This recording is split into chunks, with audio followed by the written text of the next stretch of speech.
Patrick Teo. Did you see the photograph of Muhyiddin Yassin crying today? I saw one in the Star this morning. It was a very emotional photograph, full living color.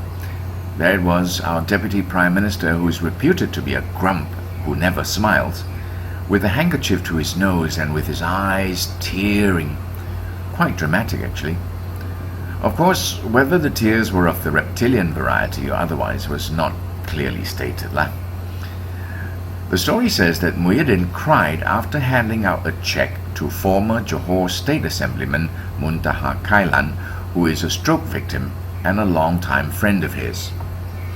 According to the story in the Star, a group of former elected representatives who are chronically ill received financial aid from the current batch of Wakil Rakyat, who teed off in a golf tournament in an effort to raise funds to ease the burden of these old guys. Over 100 politicians led by Prime Minister Najib and his deputy Muhyiddin Yassin spent their Sunday morning taking part in the golf tournament at the Kuala Lumpur Golf and Country Club.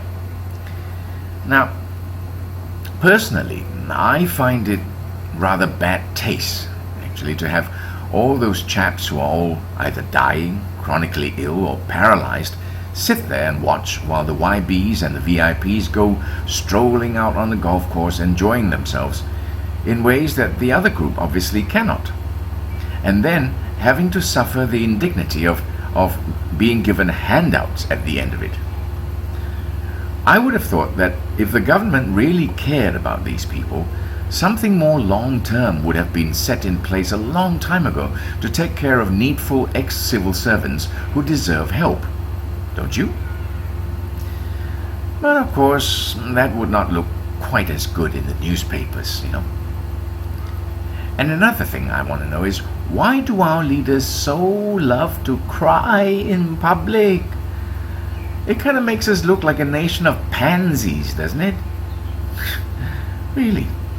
Remember the old general who cried when some people accused him of screwing up the Commonwealth Games? Yeah, he cried on national TV, and then all of a sudden, like a miracle, everything was forgiven. Then, of course, the most famous crier in Malaysia, Mahathir, cried like a baby during an UMNO General Assembly. And we know how much was forgiven after that, don't we? And now, we see our Deputy Prime Minister weeping like a baby in the national newspapers. Now I wonder what he's after. Nyama.